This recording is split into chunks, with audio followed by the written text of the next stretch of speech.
আর ছোটোবেলার বন্ধুদের বাড়িতে মানে বন্ধুরা মিলে এক জায়গায় মিট করবো বলে ঠিক করেছি, কবে থেকে প্ল্যান করেছি সানডে দেখে, কিন্তু সেই আমাকে আজ অফিসে আসতে হলো।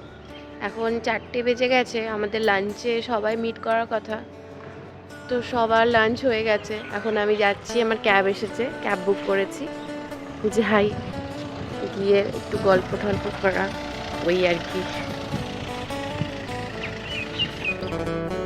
যেতে যেতে বারবার ঘড়ি দেখছি আর ভাবছি কি বকুনি না খাবো আমি সবার কাছে। বারবার করে ওরা আমাকে বলে দিয়েছিল এই দিনটা কিন্তু ফাঁকা রাখবি, আর এই দিনটা আমার কাজের জন্য দেরি হয়ে গেল, ওদের সাথে একসাথে লাঞ্চটা আর করা হলো না। এই যে পৌঁছে গেছি, একটা বিড়াল ওয়েলকাম করছে আমাকে এখানে মিউ মিউ করে। জাস্ট পৌঁছালাম, 5টা বেজে গেছে, সবাই হেভি রেগে গেছে, স্বাভাবিক, বাট কাজটারও তো প্রায়োরিটি দিতে হবে, কিছু করার নেই, এটা এতটা ইম্পর্টেন্ট। ওকে, তো দেখা যাক। অন্ধকার,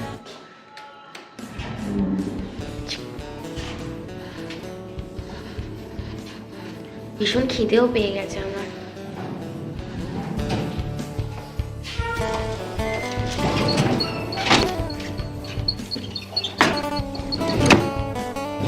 এতটাই খিদে পেয়ে গেছিল যে বাড়িতে ঢুকে হাত মুখ ধুয়ে আগে খেতে বসে গেছিলাম। তো আমাকে প্রথমে স্টার্টার দিয়ে দিয়েছিল ফিশ ফ্রাই, ফিশ বল, ফ্রাইজ, তারপরে স্যালাড আর একটু রায়তা দিয়েছিল। আর এই যে আমার বন্ধু, ওর বাড়িতে এসেছি, ওর নাম পূজা। পূজা আমাকে সার্ভ করছিল। এরপর আবার পোলাও, চিংড়ি মাছের মালাইকারি, চিকেন, আরও অনেক কিছু ছিল। আমরা ক্লাস 11-12-এ একসাথে পড়াশোনা করেছি। তো স্কুল শেষ হওয়ার পর আমরা প্রত্যেক বছরই এই 4 বন্ধু প্রত্যেকের বাড়িতে একদিন করে লাঞ্চ করি। লাঞ্চ হোক বা ডিনার হোক, সেটা প্ল্যান করে। পূজার বাড়িতে আসার আকর্ষণটা একটু বেশিই থাকে, কারণ ওর শাশুড়ি মানে কাকিমা এত ভালো রান্না করেন যে ওটাই একটা আলাদা আকর্ষণ থাকে। গল্প করতে এসেছি, এর একজন মোবাইল গেম শুনছিস, কানে ফোন দিয়ে বসে আছে। ওর নাম হচ্ছে মধুশ্রী, ও একজন স্কুলের টিচার, তো সেই সংক্রান্তই কিছু শুনছিল। আর পাশে ছিল মৌমিতা। পূজাদের বাড়িতে আসার আরও একটা আলাদা আকর্ষণ হচ্ছে কেক। ওই যে বললাম কাকিমা ভীষণ ভালোবাসেন রান্না করতে, তো কেকের একটা কিছু বিশেষ কিছু থাকবেই। ওর কেকটা হচ্ছে আমাদের মূল আকর্ষণ এই আমাদের মিট আপে। তো লেমন চিজ কেক বানিয়েছিলেন কাকিমা, ভীষণ টেস্টি হয়েছিল। চিজ কেক আমি এর আগে কখনো ট্রাই করিনি, বাট এই ফার্স্ট টাইম আমি টেস্ট করলাম আর বেশ ভালো লেগেছিল।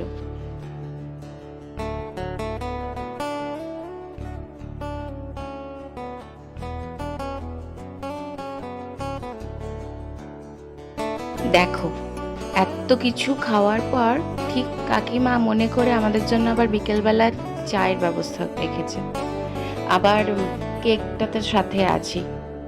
মধুশ্রী মৌমিতা তো সেদিনকে বেশ অনেকক্ষণই গল্প করেছিল, কিন্তু আমার তো বেশি সময় হাতে ছিল না, তাই এবার বেরিয়ে পড়ার পালা।